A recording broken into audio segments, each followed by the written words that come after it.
Bun găsit, dragilor! Astăzi avem o rețetă de post și ce poate fi mai simplu decât un chec de post. Totuși, ca să faci un chec de post cu adevărat bun, e nevoie de mici secrete pe aici, pe acolo, prin aluat. Dacă mă urmăriți de mai mult timp, știți că uneori îmi place să folosesc suc de portocale în aluaturile de post. Am făcut cozonac cu suc de portocale, am făcut într-un an și mucenici cu suc de portocale. Tot sucul de portocale este și vedeta checului de astăzi.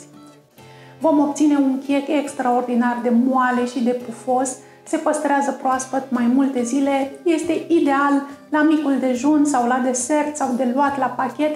Este cu adevărat un desert de post foarte reușit. Știți vorba aia? Nici nu zici că e de post? Așa e și cu checul acesta. Nici nu zici că e de post. Nici după culoare, nici după gust. Neapărat să-l încercați. Din ingredientele listate aici pe ecran iese un chec destul de mare. Dacă vreți să citiți mai ușor ingredientele, le găsiți la descrierea videoclipului sau le puteți tipări din postarea de pe blog.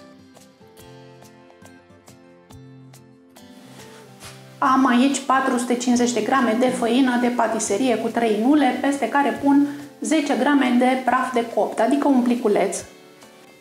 Și le amestec puțin cu un tel de mână ca să fie combinate când le încorporăm în ingredientele lichide. Bun, atât, lăsăm făina puțin deoparte.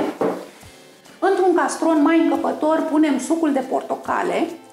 Bineînțeles că sucul de portocale proaspăt stors e cel mai bun, dar fiecare folosește de care vrea, proaspăt stors, la cutie, la PET, de oricare.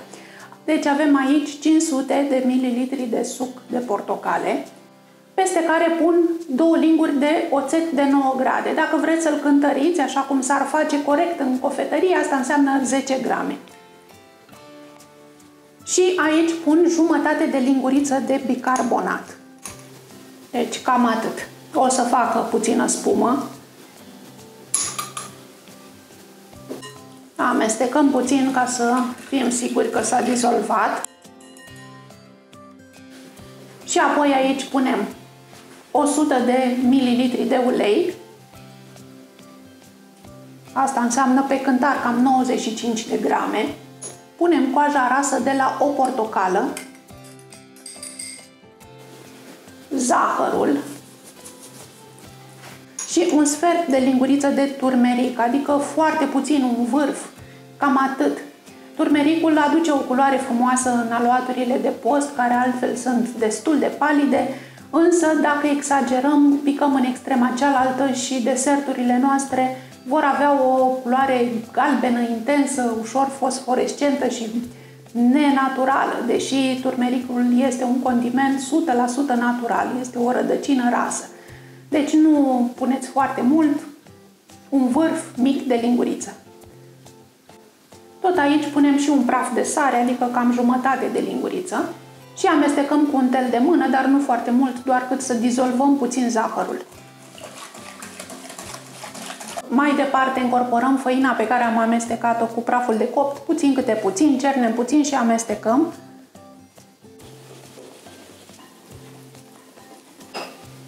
Și ultima tranșă de făină. Și vom obține un aluat obișnuit de chec, adică moale și ușor curgător și cu o culoare frumoasă. Am aici 20 de grame de cacao neagră, peste care am să torn 50 de ml de suc de portocale. Și amestecăm cu o linguriță ca să desfacem toate cocoloașele. Cacaoa în general formează punguțe de aer și aglomerări și de aceea e bine să o umezim înainte să o turnăm în aluat. Bun, acum alegeți o tavă potrivită ca mărime în care checul să aibă loc să crească în voie. Tava mea are 31 lungime, 8 lățime, 11 înălțime. Și cu toate că e antiaderentă, eu am să o dau și cu un spray pe bază de ulei. Ar fi bine să puneți hârtie de copt în tavă ca să nu avem surprize că nu putem scoate checul. Așa. Ce facem acum? Punem în tava de chec 3 sferturi din aluatul pregătit.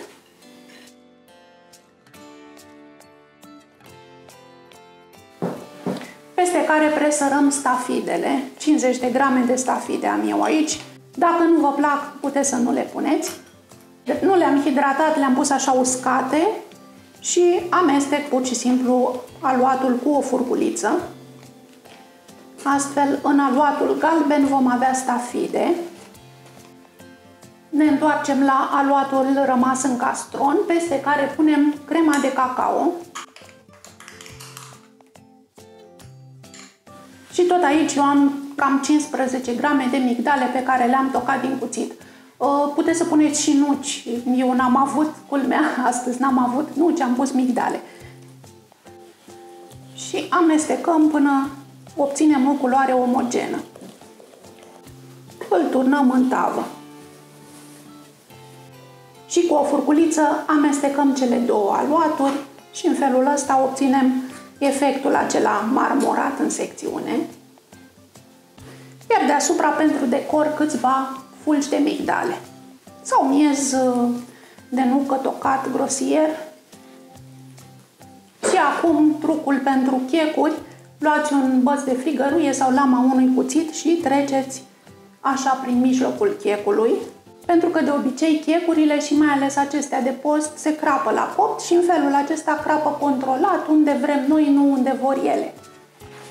Băgăm checul la cuptor la 170 de grade, fără ventilație sau treapta medie la cuptoarele pe gaz și îl lăsăm 45-50 de minute. 55 de minute a durat coacerea și uitați-l cât e de frumos! Scobitoarea acum iese curată.